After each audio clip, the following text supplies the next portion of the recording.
Welcome to the Obsessed With podcast. We're your hosts, Kim and Aaron. We've been together since 2007, and we are the co-founders of Travzest. And we've also been full-time travelers since 2012. That's right, crazy. Which is insane. Join us here as we pull back the curtain with fun, juicy, and honest conversations. We're gonna dive into all the things that you might be navigating too, like figuring out how to add more travel and adventure into your life, which PS, this is our specialty, navigating big transitions, relationships and marriage, deciding whether or not kids fit into the picture in your 40s, and most importantly, how to create a life of freedom on your own terms. Consider this podcast your official permission slip to unapologetically do life your way and be able to change your mind a million times along the way and know that you are not alone. Our goal with this podcast is to create a fun, zero judgment, happy hour style space where we can all just hang out, have real conversations, and navigate all the life things together. So grab a drink, settle in, and let the obsession begin. Woo-woo! Welcome back to the Obsessed With podcast. We're your hosts, Kim and Aaron, and we are recording this on a Sunday. And we talked about this a lot on our Travzest podcast, our oldie but goodie. But Kim and I always do, or try to do as much as possible, Gibson Soul Sunday, where we pick a podcast on YouTube, usually a School of Greatness or a Jay Shetty, or, I mean, God knows what else we Those find. Those are usually our go-tos. Yeah. And especially when there's a new one that really sparks our interest, we sit, we watch, we pause. 80% of the time we don't make it through the podcast because we end up talking for 2 hours based off of that. But I will say that that is one reason why this podcast was actually created, because of those conversations that happened post-inspiration, post-learning something new, post-curiosity peaked, because that's truly who we are as people. And I really loved those conversations, and it led to that, what if these conversations were recorded? Yeah, you know? Far before we even had a podcast. Right. Yeah. Because we've been doing this for years. Yeah, forever. 10, 15 years? Yeah. Probably? Yeah. It's my favorite day of the week. Like, Sundays are the only day that we don't set an alarm clock, because usually Saturdays we'll go to the gym. Mm-hmm. Sundays we always take off. So we don't set an alarm clock, which for me, because I'm usually up 6:30, just I'm an early bird. I love the morning. But Sundays I'll sleep till 8, 9 sometimes. And we'll just like lay in bed, we get up, we have coffee, we'll make breakfast, and then we always sit and we'll watch a podcast. And the conversations that come up, and it's one of those mornings too where you feel like there's nowhere to go, there's nothing to do, we just sit in our jammies. We can sit for 2 hours because we'll always like sit and like pause, okay, and we'll talk, and then we're like, okay, push play, like let's keep going, then pause, something else will come up. And I also just think of this as like a pro tip, like life hack, like especially if you have a partner. I feel like so Lewis House, School of Greatness, Jay Shetty, what is it called? Oh my God, Jay Shetty, it's on YouTube. I forget the name of his podcast, but they have all different types of conversation. Mm-hmm. So conversations about relationships, conversations about business, entrepreneurship, health, wellness, money, like wealth, investing. There's so many different topics. And so there's about like picking one that interests you and sitting down with your partner, even just yourself. But it really sparks a lot of interesting conversation that you normally might not have. Mm-hmm. But yeah, I think that's such a fun thing to do with your partner. 100%. And it also, I mean, it can work in multiple ways. It can test the waters to see, did that spark something in your partner? Hence, okay, great example. I used to walk to work in Burlingame, California to catch the train to go down to Stanford Children's. And it would be about a 10-minute walk to the train. And for some reason, on my iTunes, I kept getting Gabby Bernstein like talks and podcasts. For some reason, because I was putting them on your phone. Exactly. But you never said anything. Yeah. And then I started to be like, hey, this, because Kim was like, oh, I'm into this Gabby Bernstein. I'm going to go to one of her master classes, blah, blah, blah. So I knew of her. So then when I saw her name, I just didn't skip through it. I was like, like, let me start listening to this and see what's going on and get my own opinion. And it literally lit a fire under my ass. Like, she was talking about things that I'd never heard people speak of. It really registered with me. And then I grew an interest to it as well, which then Kim and I as a couple went down a path. And it could have been Kim's thing, but it sparked an interest. And that can happen in your partnership of like, I'm not sure if my partner's interested in this, but maybe they're just willing to sit down and watch it. And then you can see what happens. If they're like, no, it's all right. Like, that's not something they're interested in. But if something happens, that can open up a whole new can of worms and a new door that you never thought existed within your relationship. Yeah. It's such a fun thing to do, especially on a Sunday morning. And I listen to podcasts all week, driving. I don't even listen to music anymore. Like, I'm just like a podcast person, cleaning the house, doing the laundry, whatever. I've always got a podcast in my ears. But Sunday we watch. And there's and you and I listen to podcasts like driving up to do a hike or on a road trip. But there's something about sitting with your coffee and your breakfast and turning it on YouTube and watching it together. And it feels like a different experience, you know? We do it so much that now I rate drive time and how many podcasts we can listen to with discussion time. Yeah. We were even talking, you were like, Breckenridge is like an hour and 45 minutes. I was like, oh, that's a full podcast and discussion time. Yeah. And you're like, oh yeah, that's true. So then it's like, that's an easy drive. I love it. Right? Such a great tool for sure. And even if you're not with a partner, if you're single, just having that coffee time in the morning and just like picking a topic you're interested, because it always sparks something. Like these kinds of podcasts that make, and again, I'm not talking about, listening to some kind of like an entertainment or gossip podcast, which I like those too, but in the morning time or like on our Sundays, it's more about different things that make you think. And like, what's coming up for you? Maybe you write it out in your journal, or you just like go for a walk and you kind of think about it. They're always sparking something within you. Well, not only are they sparking something because you can feel that in your gut, but also what I've seen is so many of these people, even though they have different walks of life that I might not go down, I can always take something away from them or just their views. But I think the most powerful thing that I get from these podcasts is the fact that majority of time, they are able to put language around thoughts that I've had. And once you hear it, you're like, oh my God, I've been thinking about that for so long, but I've never known how to put that to words. And what they just said was like, oh, that's how I've been feeling for so long. And like, oh my gosh, now that there's words to it, I can start to get behind it or realize that it really wasn't that big of a deal. 100%. 100%. I feel like we say that all the time. It's like, that's like the words I've been trying to say that I haven't been able to say. Yeah. So, okay, this episode, we just got done. It's Sunday. Like you said, we just got done watching. It was Lewis Howes and the Robert, I can't pronounce his last name. He's a shark. He's on Shark Tank. So sweet. He's my favorite shark. He is, because he's got this soft, like all the sharks are so like hardcore but he's got this like soft, kind energy. I've always really liked him. And they did this amazing podcast. They talked about just how, what's his name? Oh my God. Robert.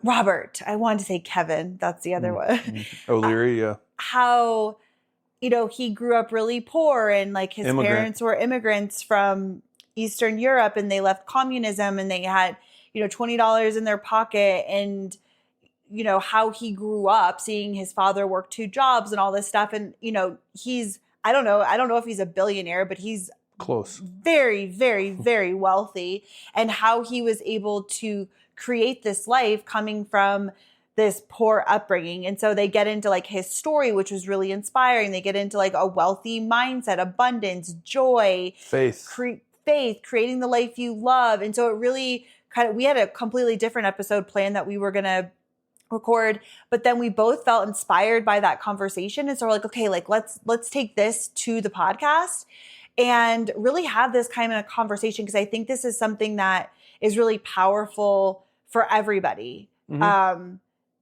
Finding joy in your life and what that looks like. And I think just before we get into it all, I think this will be a great episode to share with a friend or just share out, because I feel like it's going to apply, and you can kind of take our takeaways and go watch the episode yourself and be able to apply it in kind of any way in your own life and to spark more joy in your life, because that, I think, is the most important thing. Because if you don't have joy,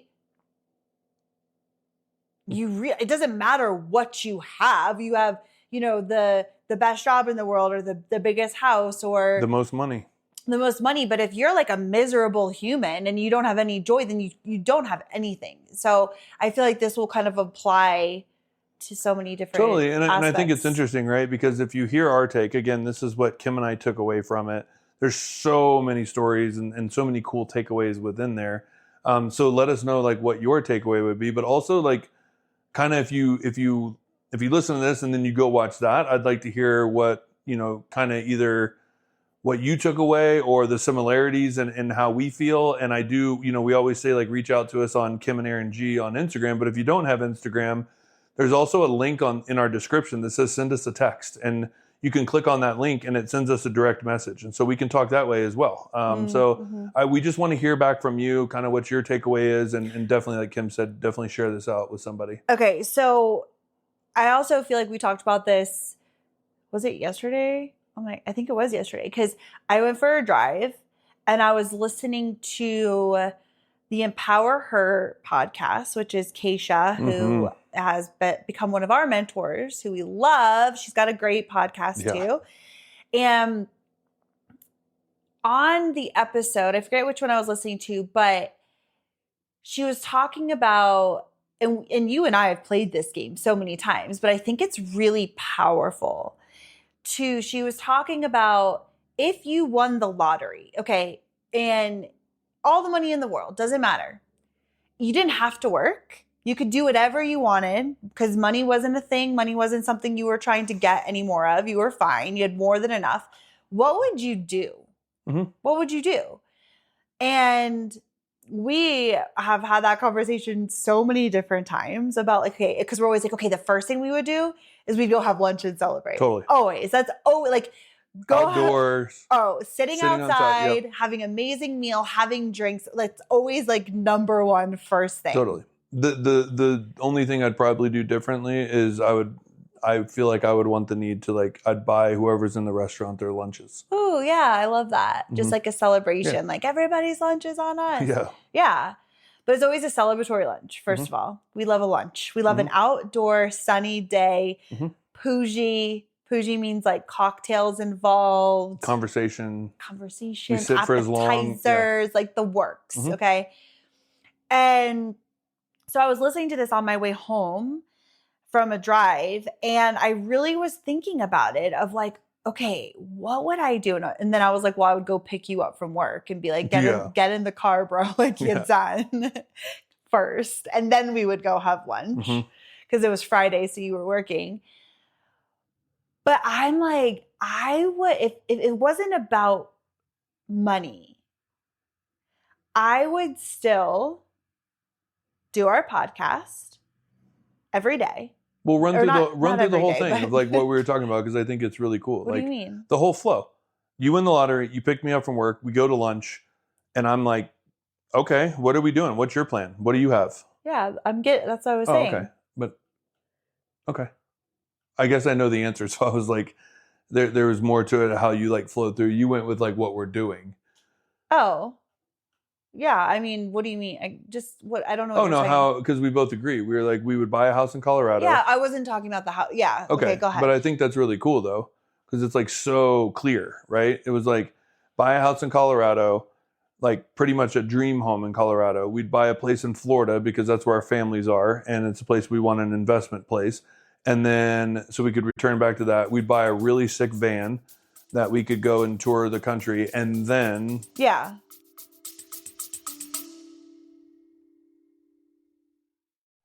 Hey, real quick, we hope you're loving today's episode and we wanted to take a moment to keep you in the loop. If you work in healthcare or you're a healthcare traveler, or you know someone who works in healthcare and is interested in fun adventure travel, you've got to know about our Travsess adventure trips. And listen, we get it.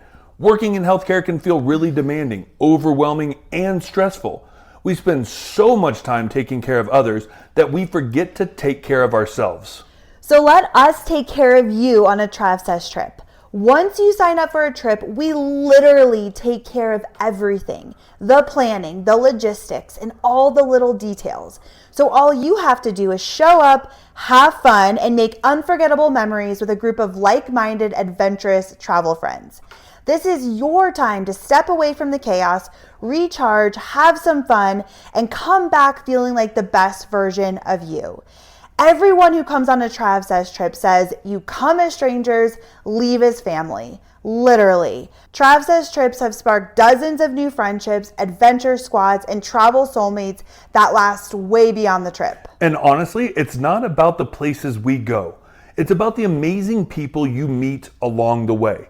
We personally plan every itinerary based on our own travel adventures, so we have been there, done that, and know all the best things to do and see that you would not find on your own. Plus, we've got some awesome local friends on the ground to help us make each trip extra fun, special, and totally unique. Our trips are for active adventurers who like to get out of their comfort zones and push their limits. And the best part? We keep our groups small and intimate so you can form real connections like really, really fast. So if you're ready to ditch the planning stress, find your adventure crew, and travel like never before, head over to imtravsess.com and grab your spot on one of our next adventures. That's imtravsessed.com. Or you can send us a DM over on Instagram at Kim and Aaron G. That is KIMANDERRANG. Just DM us the word adventure and we can chat more about it. You can also find our Instagram, our website. Everything is linked in the show notes below. Also, at the time of this recording, we have 3 spots left to join us in Oaxaca, Mexico in 2025, which honestly is one of our favorite trips. Yeah. So you can head over to our website, check that out. And we also have so many more fun adventures coming your way in 2026. We cannot wait to see you on one of our life-changing trips. Now let's dive back into the episode.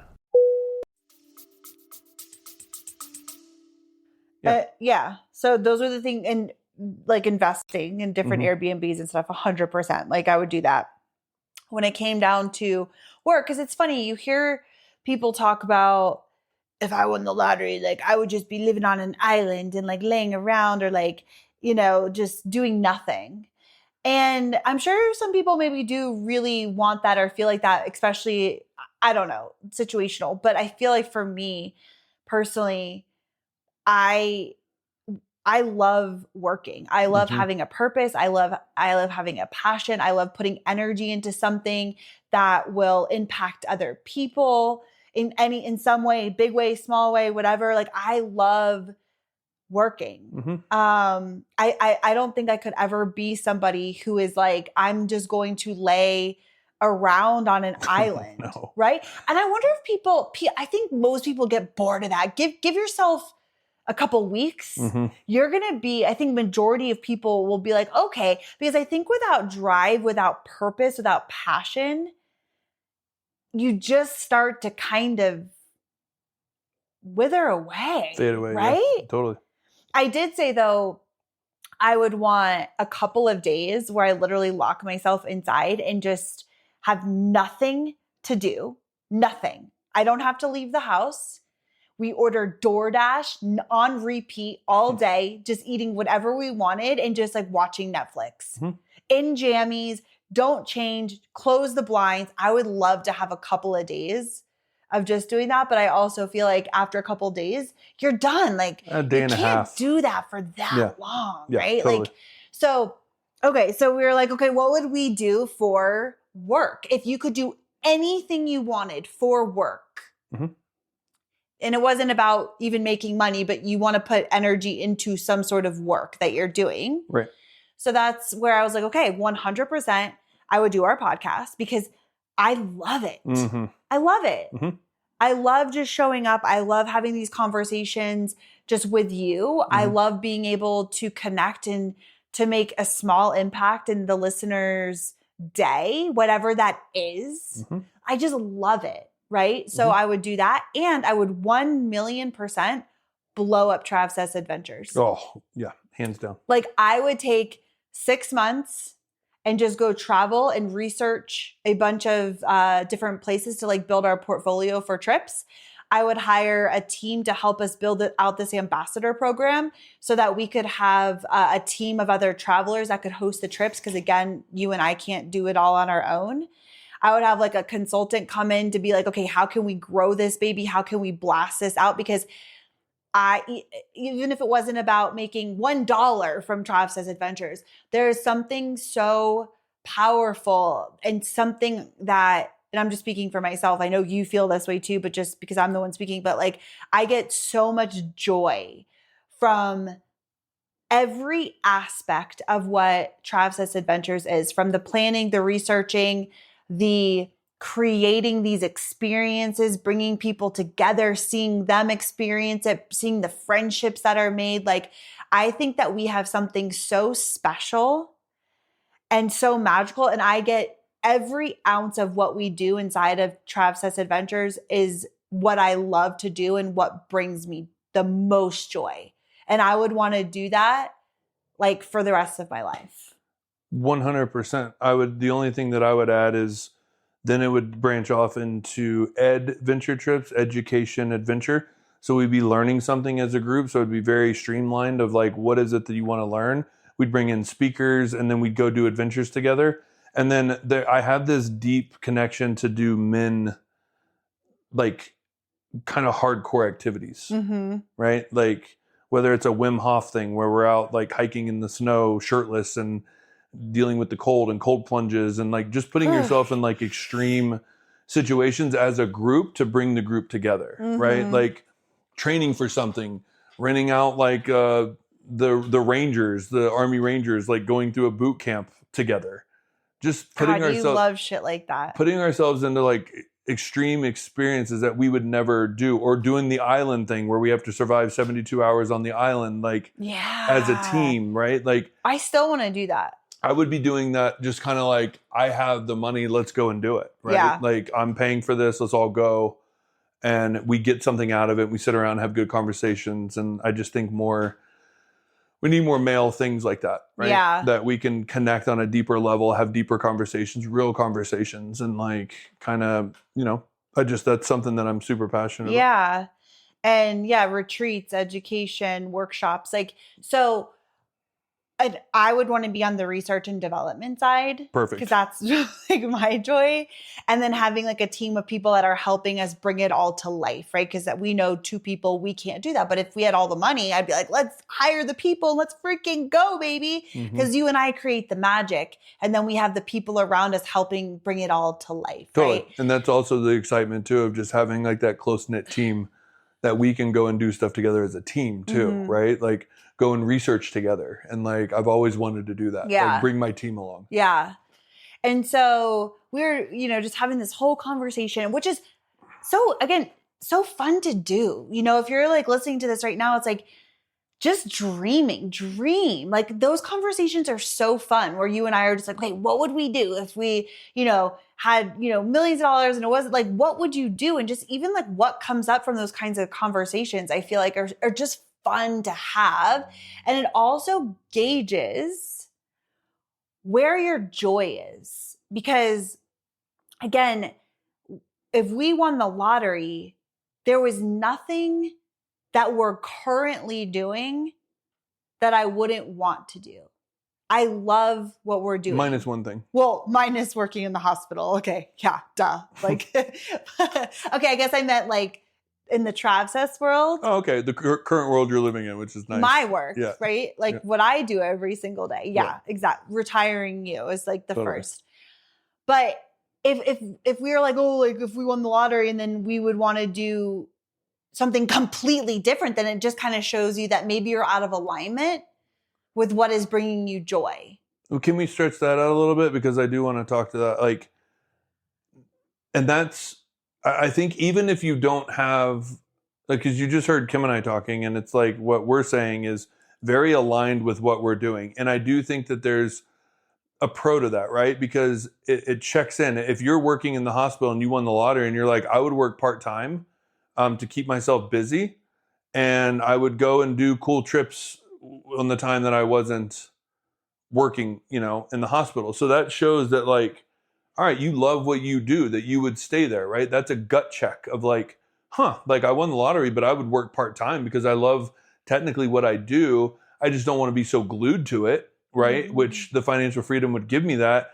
And then I would go travel more. So even if that feels overwhelming and like kind of like jars you in a bit, because I think Kim and I have these conversations so much, it's a muscle that we built, that if it jars us, let's figure out why it jars us. And then also, like, how can we start doing that now, right? A little bit of it. It maybe not look on that big scale, because Kim and I will have a team. We will have all these things that we're talking about right now, but we couldn't just do it tomorrow, mm-hmm. right? But we know that, like, everything we're saying is, number one, reachable.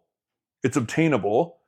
It's just going to be slower because we haven't won the lottery, right? And that's okay. I'm willing to take that run. So you can do that in your own life, which is why we think that this is such a powerful conversation. Because if you're completely diverted off of everything in your life, you don't want to live in that town anymore. You don't want to work the job. You don't want to be with that partner. You don't want to drive that car, whatever it is, right? You can start picking those things down, and as a shocker, being like, like I can't do all this now, but what could I do now that starts aligning towards that vision of when I do win the lottery, I don't have that far to divert. I can just do it faster, mm-hmm. right? That's the whole goal of this. Yeah. Right? And 100%. And I feel like I always say 100%. I need like a new thing to say. Okay. Because I've been finding myself saying that all the time as like a wunderbar. segue. What is it? Wunderbar. What is that? Like wonderful in German. Okay. I don't know. But I feel very, very, very, very strongly that, well, I know, like I know based on just my faith or my own belief system, right? But that our desires and our dreams are put in our hearts and our minds and our awareness and our intuition and our knowingness, right? Because we all kind of, when we allow ourselves to feel and to think and to be, we all can tap into things that are within us, of things, different things that we want or that we're attracted to, or a dream that we have. And I believe that those dreams are in our hearts for a reason, because we are the ones here to walk out those dreams. Like, I don't believe, God, universe, whatever it is that you believe in, puts those desires in your heart unless you are here. You are the person to walk that out. And if you are the person here to walk that out, then you will also be given the resources and the steps to make that happen. And I really, really deeply believe that. And it may not be something that happens the next day or the next year or the next 5 years. It doesn't matter, right? Like the timeline.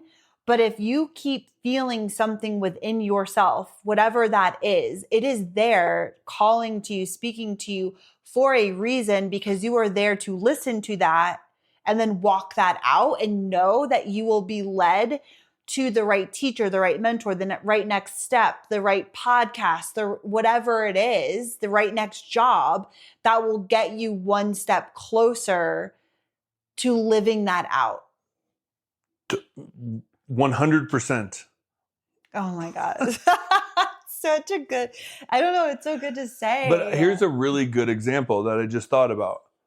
It's kind of interesting because Kim and I were talking about this, and this is a multi-step, so let me get there. On the podcast, Robert, like Lewis asked him, like, somehow the conversation came up where Robert, the shark and the multi-millionaire, huge business guy, said that he's 62 years old and he feels like he went through a space where he was like, I made it, but then he realized that he hasn't made it and he has more to do and he has more to, like, he can start that next business. Like, and this guy has like achieved so much. And Lewis asked the question, which I was like sitting there thinking about. And he said, well, if people listening to this says Robert the Shark, who's been on TV, who's done a bunch of stuff, feels like he hasn't made it, well, there's no hope for me.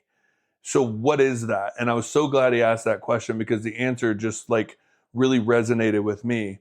And he was saying it's not about buying the house, the car, the jet, it's not physical. It's not, what do you call it? External. He said, I just believe in my soul that I have more potential. And he has more ideas. And I really resonate with that, with the passion of like, I have these ideas and I have these things that I want to go do and I can't stop thinking about them. And they sit in my gut and they burn. And it's like, I will do this, right? Like I have to do this. And it's kind of interesting because I was working with a traveler and we started talking because I like these kind of conversations. And her joy space was making donuts, right? Like when she thinks about making donuts, I asked her, like, why is it?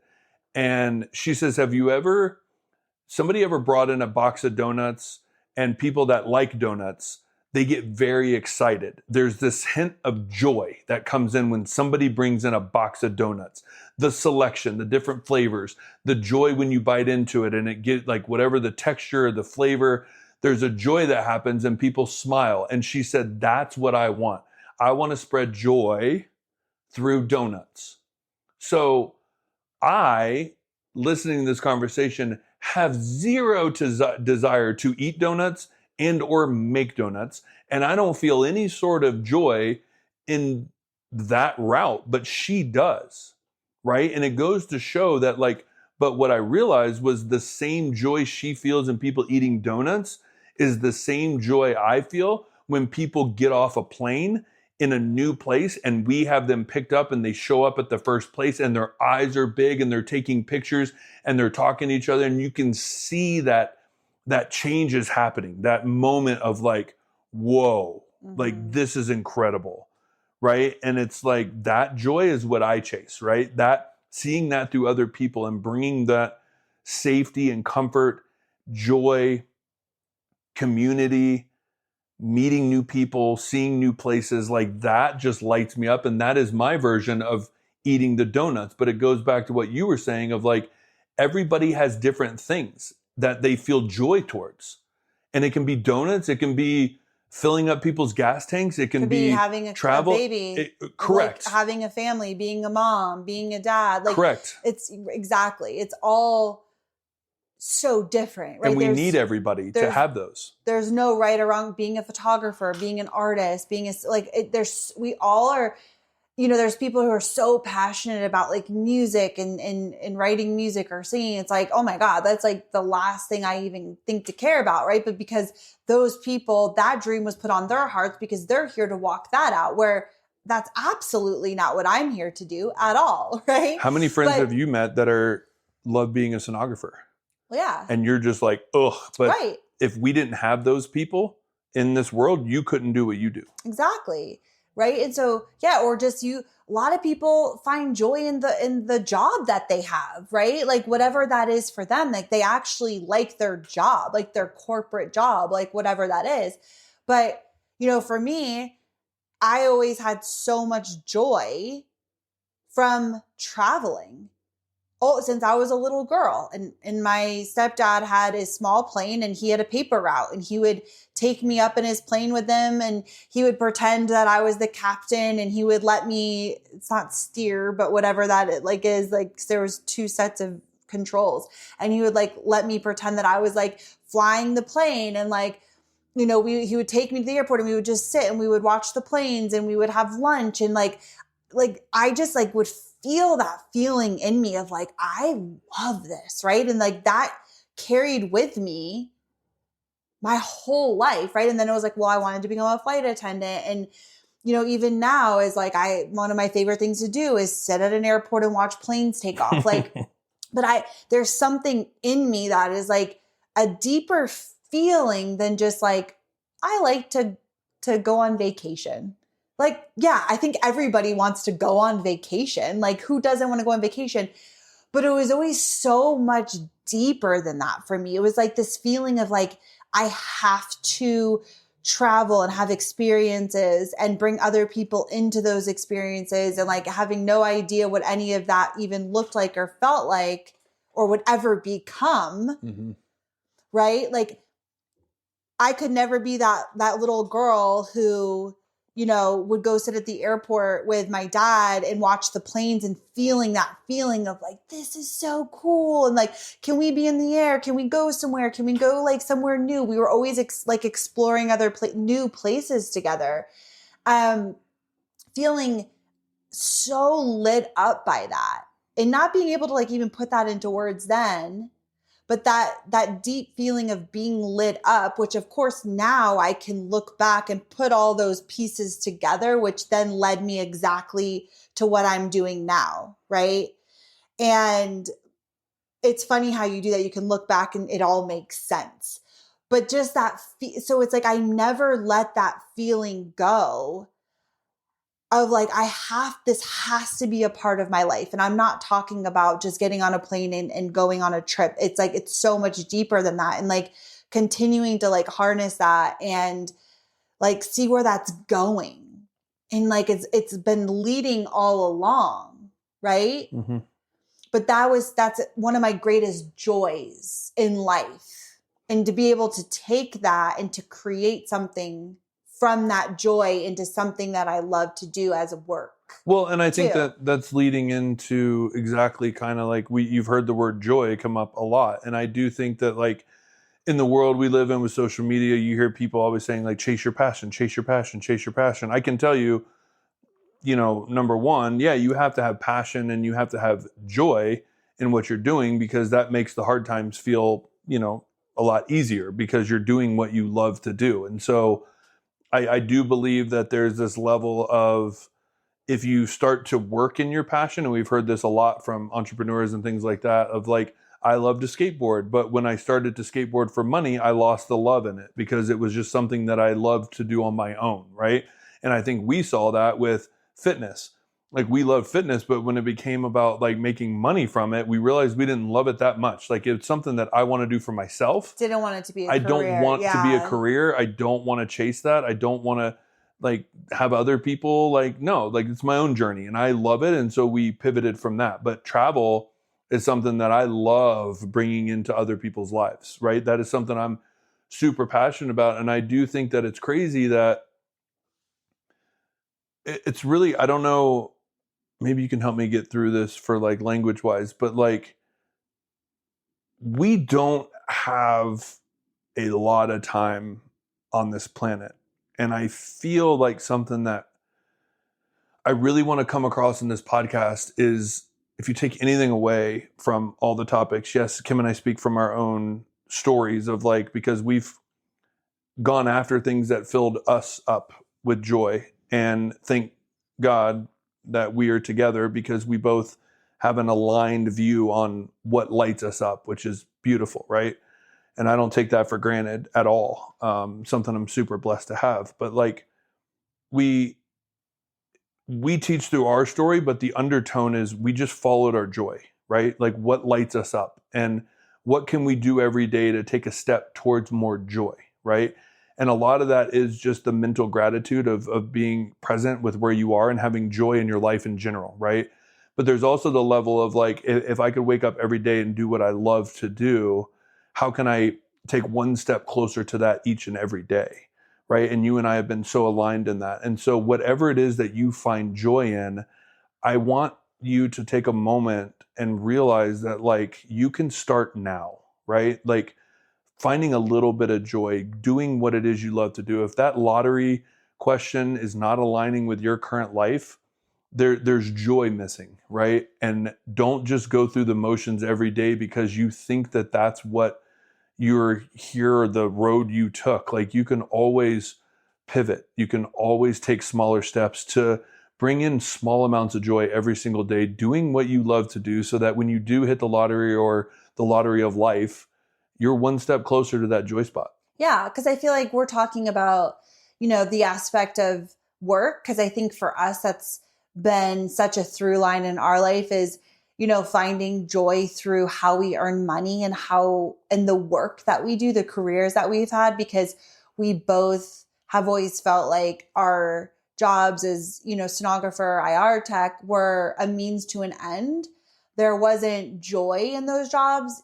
However, we have always been intentional with finding the joy moments in those jobs, because I also think 100%. that's so important, is that it's not like, oh, I'll be joyful when I get here or when I get out of, when I can work for myself full time and not be a stenographer anymore. Like that doesn't work. It's like every day it's like, okay, how can I find joy in today? Even if I'm not so lit up by my job, but like, okay, can I be extra kind to this patient? Can I go grab a cup of coffee with a coworker and just have a chat? Can I get outside on my lunch break and listen to a podcast for 30 minutes? Can I, like, how can you walk into work? Like, and is there something like you're working on personally that you could like use your job as a classroom to be able to work on those specific things, that confidence or skill set or being more friendly or open, or just like, how can you go into your job every day, even if you don't love it,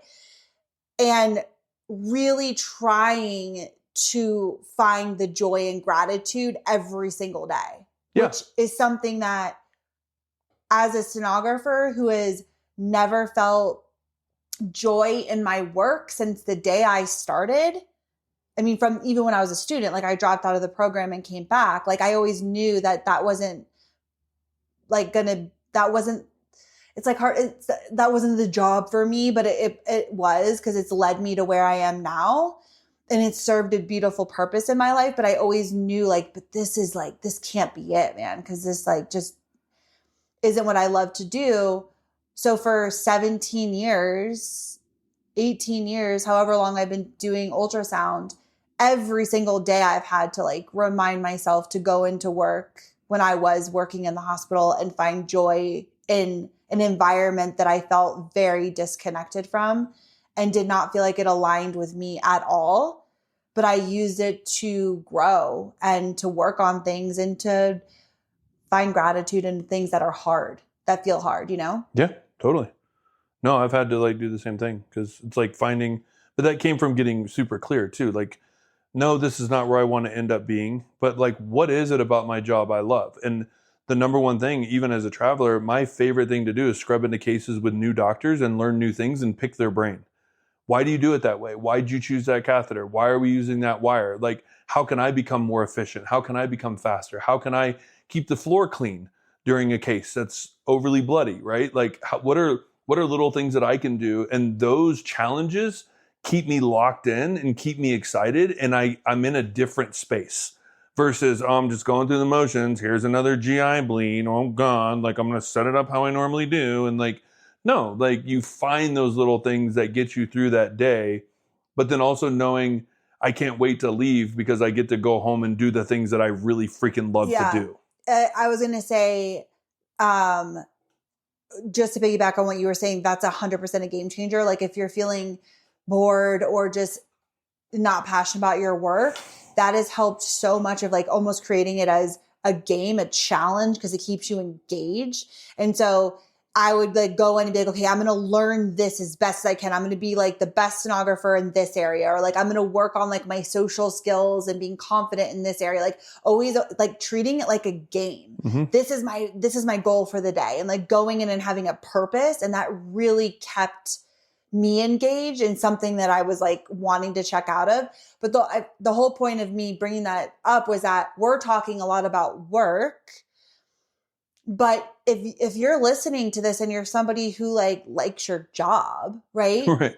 Right. It's like finding what are the things that you find joy in your everyday life, and like doing more of it. Right. So whether that's like cooking a delicious meal, or getting out into nature, or going to a yoga class, or, going and having coffee with your friends on a Saturday, like what are those things that really infuse joy into your life, and just doing more of that always. Unapologetically. Yeah. And, you know, I always say like two things can be true at the same time. Like you can want to be going somewhere else. So like for us as an example, we're so ready to be in that position where we are fully working for ourselves full time. Aaron is retired. We can have some more stability in our life. Like we are so excited. We're so ready for that, you know? And we're like ready to go to that next phase in our life. Like I can like taste it. Oh, yeah, right? It's like, oh God, I want it so bad. And for, 13 years, like that wasn't always the case, right? But like we're in this space now that we're really feeling that.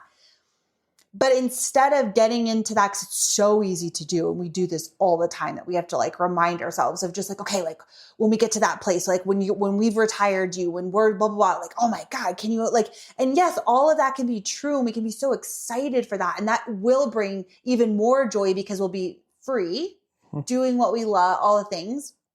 But in this moment, right, that, you're working in a contract and we're living here in Parker and we're going to be packing up our apartment here soon and putting it back into storage and kind of going into this, like, well, where are we going next? That is our current situation. And we can still find gratitude and joy every single day for exactly where we are currently right now in this moment. And like focusing of the gratitude that we feel every single day, the smallest things, it doesn't matter. Like I practice it every day and still be excited to move into like where you want to go. Well, a prime example of that is, yes, we are about to go into a situation that now after 13 years, I get a little short of breath, like thinking of like, okay, we got to pack up this place and we got to go here. And then we're kind of like in this like middle zone of like, when we come back, what do we do? And blah, blah, blah. And I could go down that path of like, we're going to run these trips and then we're going to come home and then we don't know where we're going. And then we have to, but the practice is I am so grateful that I'm working in an amazing contract. I'm in Parker, Colorado, which is absolutely beautiful. And I work in a job that I can literally say, hey, on March 1st, I'm taking 11 weeks off to go and fill my joy space. Mm-hmm. My joy tank will be so full when I get back that it's going to take a long time to run out again. Usually it's 8 weeks. Then it starts to, but now we have it set up in 9 weeks, we're running Peru, right? So that joy tank stays full. And I stay in gratitude for the job that I have because I get to come back, hopefully, because it's set up that way, that I get to go back into work into Parker in this great contract. And in 9 weeks, I get to go run another adventure trip. Like, if you're staying in that, yes, the hospital will soon fade away. But if you stay in the despair and the, oh God, like it's not going to come, right? Yeah. You have to stay in what is joyful to you in that moment. And I could not be more happier where I am now. And I just cannot wait for the next step. And even going back to right before we started healthcare traveling, right? We were having conversations before we took that leap of just realizing that we weren't feeling joy from our jobs, knowing we needed to make a change because again, this is one life. Like I'm not going to live my one life spending the majority of my time doing work that I, to be honest, hate. Like I don't like it, right? Like for the most part, like, and so it's like life is too short, right? It doesn't like whether that's like the relationship you're in or where you live or anything, like life is too short just to be like, well, it is whatever. Like we're here. Cause could you imagine 13 years ago, if we just said that, like where we would be now if we would have just stayed in the same place? Like, so, but we were having these conversations and like weren't sure like, well, what does this even mean? Like, what are we going to do about it? We didn't have all the answers. And then healthcare traveling came and that completely changed our life. And even though 13 years later, we're essentially still in the jobs that we wanted to move away from, but that opportunity reignited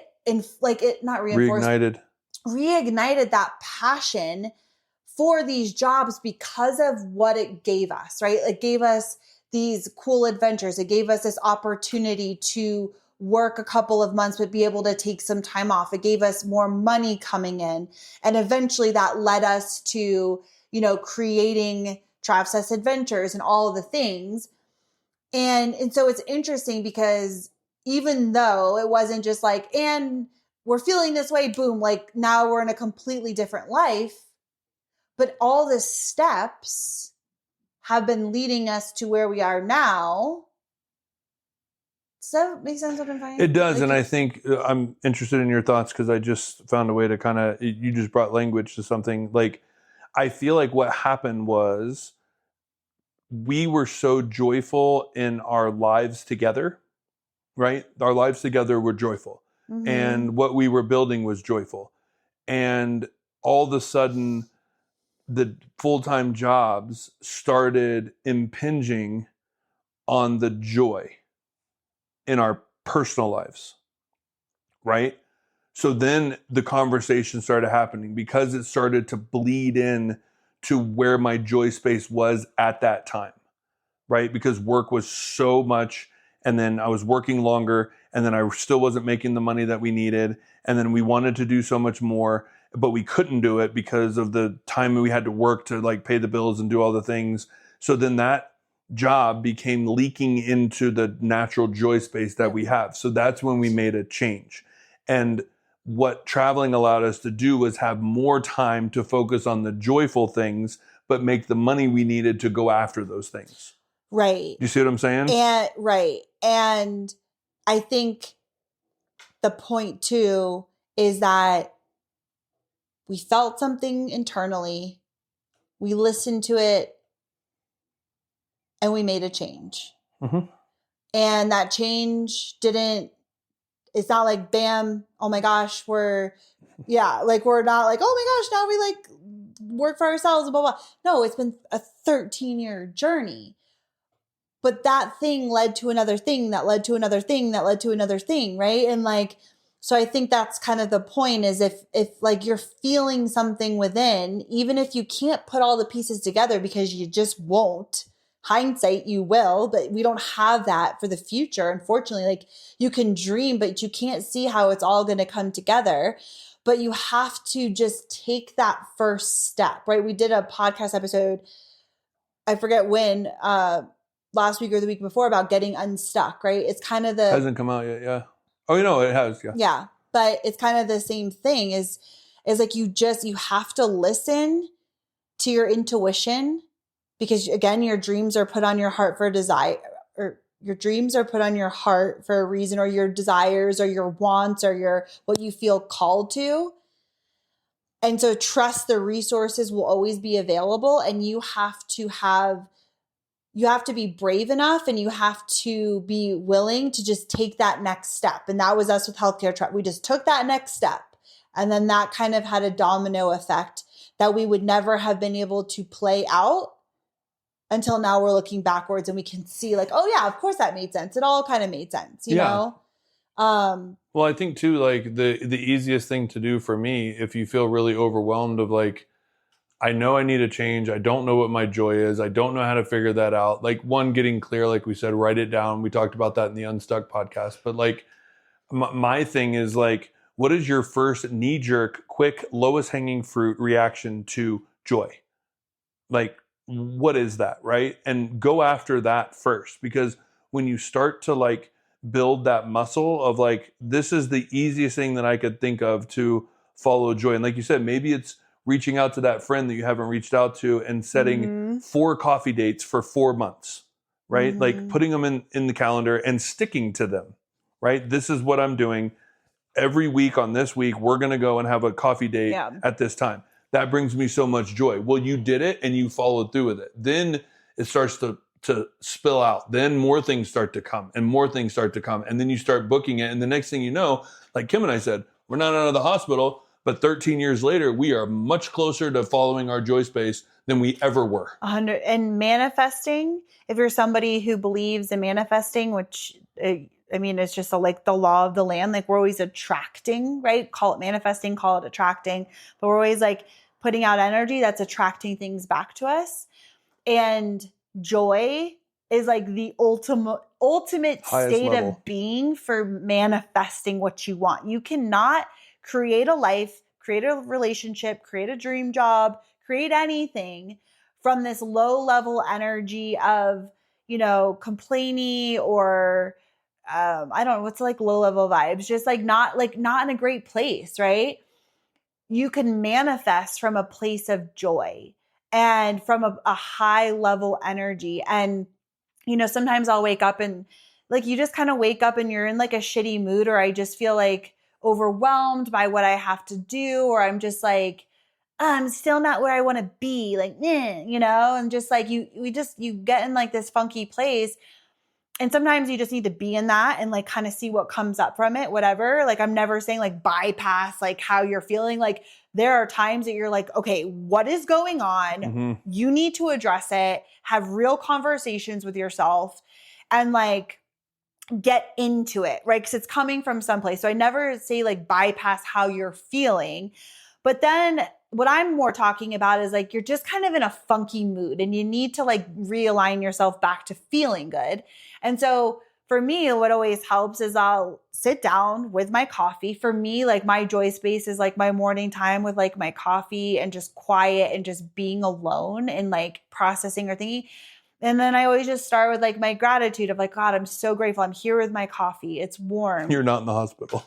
I'm not going to get my patient right now. Like I'm spending the entire day doing something that I love. And yes, I might feel overwhelmed in this moment, but how amazing is that I have all these cool things to do that is work that I love, that's making an impact. Like, so I'll just like go through this list of things, or like it's warm in my apartment right now and I have delicious food and I'm drinking a green smoothie, and like all those things that just like kind of add up of like, wow, like, okay, you are in such a like beautiful place, you know, and it kind of will snap me out of it and like get me back to feeling good again. Yeah. I mean, the best time to manifest is right in the middle of an orgasm. 100%. If you can time it. I'm always manifesting. It's like, I'm out of the hospital. I'm a millionaire. Dude, fuck that place. If there was like a camera like in our room and we were having sex and we're just like saying yelling crazy manifestations, shit, like, yeah, they're like, man, those people are dirty, over and over and over, like all day, just like on repeat. But I will say, you know, what's funny is like we woke up this morning and it's Sunday and we got a lot of work in that was like really good. I was on call all weekend. I did have a moment of like anxiety on Saturday, thinking like, you were a freaking crab cake yesterday. I was just the feeling of like, I know I wanted to get so much done, and we were staying home because I can't venture out that far. And so like, I didn't want to, you know, again, I go down, my common thing is the hospital impedes me from my joy. And I have to change that story, because the hospital allows me to be here. And guess what? I was on call, which then kept me home, and I'm able to get as much work as I can get done. And every minute is borrowed time. Right. And like, it feels kind of more exhilarating to get things done on while I'm being paid to sit at home. Right. So I'm doing things that I love to do and getting paid for it in a level of like in the job that allows me to do that. But I will say, like, woke up this morning, it was Sunday, it's Super Bowl Sunday, and I was just kind of like, you know, I'm done. Like, I just wanted like a day to kind of sit and chill. And Kim mentioned something. We have all of our welcome packages sitting on the wall here. All our boxes. That's shipping out on Monday to all the people going on the New Zealand trip and the Bali trip. And Kim just said, yeah, these boxes were a cool thing, because once we know we get these done, it's like, one, the trip is real. There's nothing better than those things arriving at people's houses. But also looking at that as like that each box, and they're piled up, like piled up. It's like 4 feet high against our wall. 26 boxes. And Kim said every single one of those boxes represents one person that trusts us to take them on an adventure and have the time of their life. They paid a lot of money to go on that. And when you look at that, it's like an emotional kind of thing of like these aren't cardboard boxes with stuff. This is an individual that trusted us to follow our passion and to do what it is that we are here to do. And those people believe in us. Yeah. And it's just such a beautiful thing. Like I almost would be sad when those boxes leave. Like I just keep looking at them because it does it. And it's not the first time we've done this. We've done multiple trips. It just brings it. Okay, so yesterday we were both in shitty moods. Okay, so let's just be real. Like it just started off like not great. Like fighting. We actually sat down to record a podcast. We had our mics on and we ended up like getting into an argument. And it just like was festering, you know? And like, I just felt like all day and then we'd be like, okay, like, sorry. And then we'd like get into another argument. Like it was just one of those days where you were in a bad mood. I was in a shitty mood and we were just kind of like feeling it together. We just like couldn't click out of it. Even when I went to bed, I like gave you a kiss. I'm like, hopefully tomorrow we can be better friends. And we were like, we woke up in much better places, but it was just one of those days. And we were doing the boxes yesterday together. And we had to go print some stuff out. And it's a lot of work. and I was like putting in these individual papers into this laminate and it like kept getting stuck. And I was like, this is so stupid. Like I was getting so mad. I'm like, I'm not going to sit here and do 26 of these. Like this is going to take me 20 hours. Like this is ridiculous. And there's just a lot of moving parts that go into creating these boxes. And I was like getting so annoyed and I had to be like, oh my God, like, it's okay to just like be annoyed sometimes, whatever, it's fine. But I'm here packing these boxes to send to people that are coming on our Travis trip. Like, what is your problem? Like this is amazing. We've dreamt of this, right? Like, and I just had to like check myself because I mean, even I was screaming trying to, you were just like, okay, I'm done. I'm done with you. Like you need to get out of here. Thank God I have to build the boxes like with tape and like, so I just stayed in it and like built my boxes and she was like, you're done. And I was like, wanted to say, well, if you spent less time complaining, you would have been done I found too. A strategy and it worked. But my point was that, you know, I had to reframe that and just check myself. And like, this is so fun. And like, I love when people receive these and then and I didn't want to put bad energy in these boxes either. So, anyways, I feel like you can always kind of change your mind. You could always turn something around and come back to feeling good again. Totally. Even minute by minute. But then I think right after that, then we got into another fight because I wasn't putting the tape on the boxes correctly. So it was like minute by freaking minute yesterday. Yeah. And then I ended the day by bringing you a podcast and listening to your voice tone. No, that was it for me. That was, what is it? The nail in the coffin, the straw that broke the camel's back. Yeah. I was like, we had said our goodbyes, right? Like tomorrow, I hope we wake up and we're friends again. Like, you know, I was in the room. I was like, I'm going to treat myself. I'm going to have some chocolate. I'm going to watch a show and this is going to be my me time. And Aaron comes in and he's like, can you just listen to something really quick? And I'm like, what? Okay. Like, cause I don't want to be like, when I'm done, I'm done. Like, I don't want to be bothered, whatever. He plays a clip from one of our podcasts and he's like, do you hear your tone here? And I'm like, I think I said, you're just staring at me.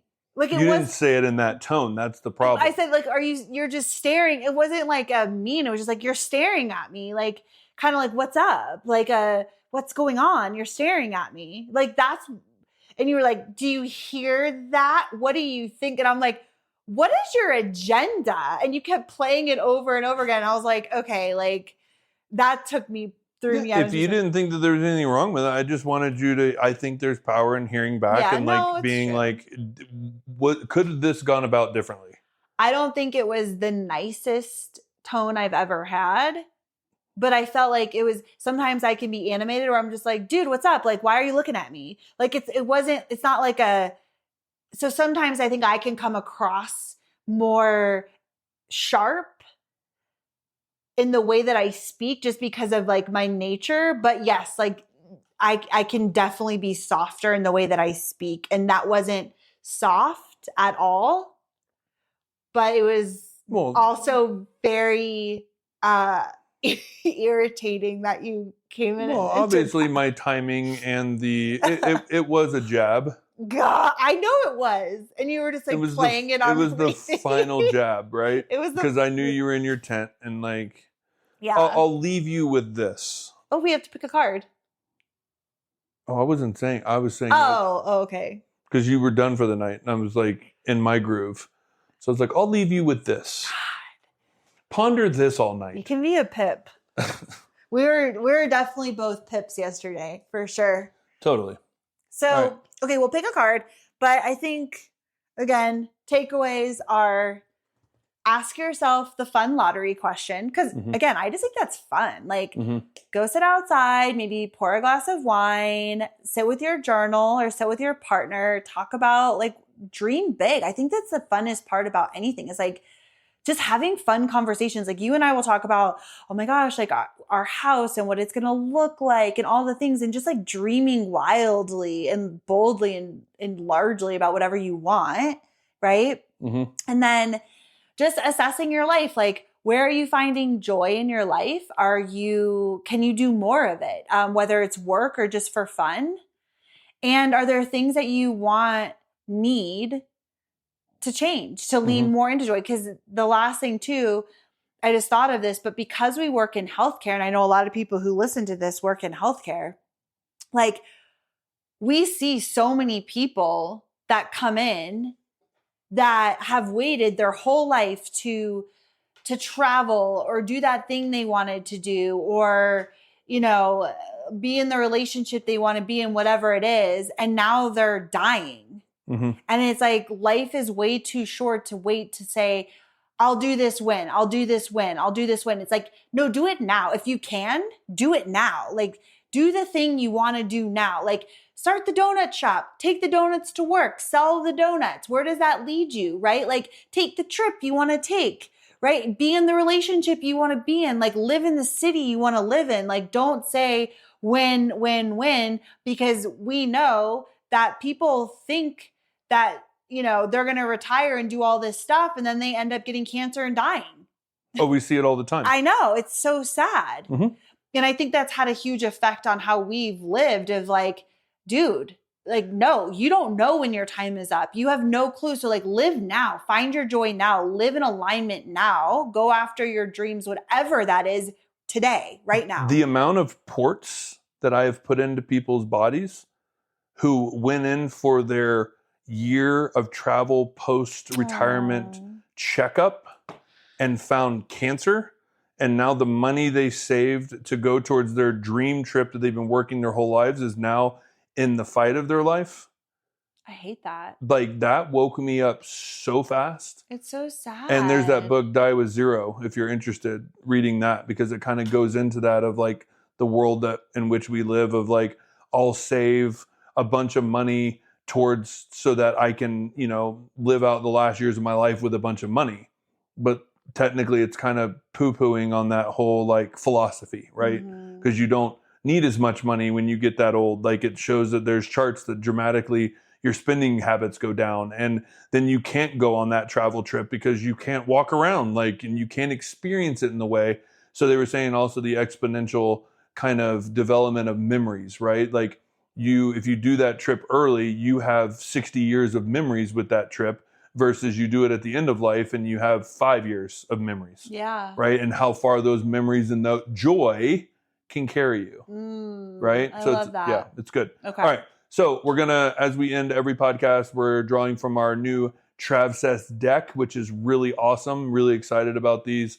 It's kind of just a hit, a lot of stuff on travel questions that basically start conversations. So you're sitting around with your family and you draw questions, or friends or whatever, and they're just conversation starters. It's what we've started to do on our Trav says trips. Not what we've started to do, what we have done from the very first day ever. What I meant was it's developed from all those trips. Like they just keep growing and growing and growing. And now we have our own Trav deck, which I'm really excited about. So it covers, relationships, life goals, travel, and even gets down into the sexy time, like the Trav Sext after dark.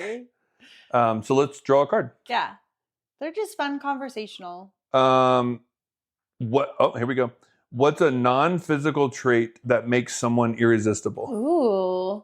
Okay. Do you want to go first? No, go ahead. Oh. Are we talking non-physical traits that makes someone irresistible? I know, but I was going to say, like, is it romantic or friendship? But I'm just going to... whatever you want it to be. Okay. For me, there's something about an energy in somebody. You were this for me.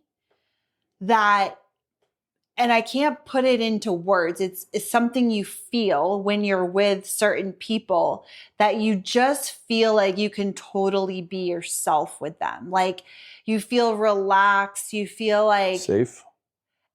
Safe. But it's like, you just feel comfortable. Like you can talk, you can say whatever you want. Like cause like you'll meet some people and they're cool, but like you feel a little bit nervous or you feel more on edge or you feel like maybe you're guarded in some way. And then there's some people that you're just like, oh my God, from the minute I'll met them. My beans. Yeah. I just felt with you. And I always said that even when we first started, like when we were just friends, and I'm like, I have never felt like I could be more myself, like who I really am without holding like back or acting a certain way. It was just like, I am me 100%, good, bad, ugly, all of it with you. And you have an energy that feels very friendly and open and just like an ease that I feel like you give out. And like, to me, when I meet somebody like that, it's the best feeling. Like I love when I meet like friends like that too. Would you say it's irresistible? Yes. I would agree. I mean, we've been married now for 13 years. No, that's good. I think mine. Do you feel like I have that? 100%. You don't have to say yes. No, we see it all the time. I mean, what's the compliment you get on all of our trips with complete strangers? You have that gift that I wish I had, right? Like it's something I just said you did. No, I'm good with you, right? Like, let's be honest. Like I'm very selective on who I am that with. I think people feel very comfortable with you. Okay. I do have a sense of naturally making people feel comfortable. Yes. I will say that. That is something that... Especially the ladies. No, and I don't mean that in like, but it's very interesting because I feel like there's very few men that I feel very comfortable with. It's just a fact. And you were one of those men, but I also feel like on our trips, majority are women. And I feel like women feel very comfortable with you, that they feel like it's a safe place, that they can talk to you, that like you just kind of put out that kind of like energy. There's not that many guys I feel like our friend Adam. Mm-hmm. I feel very comfortable and relaxed with him. Like, you know what I mean? There's some guys that you just feel very naturally comfortable with. And there's a lot, I don't know. And then I don't think that's as normal, at least for me. Okay. I don't feel comfortable with a lot of guys. No, I would say I just looked at it as like your skill, and a lot of people have complimented you on this and how they felt about it, is your genuine interest in other people and the comfort that people feel talking to you, and that they feel that you are genuinely interested in everything that they have to say. And the fact that you can ask questions on things that you have no clue about, but they seem there's depth there to the question, that just blows my mind. Like, and I've tried to put myself into practice with this of like, I don't understand anything that they're saying, and I don't even know a direction I can even ask a question, but I want to because I want to get to know it a little better. What? What's funny? Oh, something stinks, and then you had your hands down your pants. I did not. I know. I thought you did. I had my hands crossed, sitting on my belly, and you think they're down my pants. I'm sorry, interrupted a moment. You did. But I just think that you have that skill and that natural ability to genuinely care about other people's lives, and it makes people feel comfortable because you are the person that encompasses that tone. God gave us 2 ears and 1 mouth, so you should listen more than you speak. Oh, that's And I really do nice. believe that when people are talking, I tend to be like, oh, okay, cool. Like, I'm not really interested in this, right? Yeah. And I'll find something that I'm interested in another conversation, whereas you can be locked in and have hours long conversation with people that you have no clue even what they're talking about, and you genuinely want to learn. Yeah. Thank you. So that makes people feel comfortable. I'm very curious. You are. I would say my irresistible, non-physical things that make people irresistible is spontaneity. I love, like, I'm not a big, like, gotta do it this way. Like, it's the spontaneousness of things. Finding humor in a lot of things. Even when the times get more serious, if you can find humor in that, then that makes it even better. And also drive.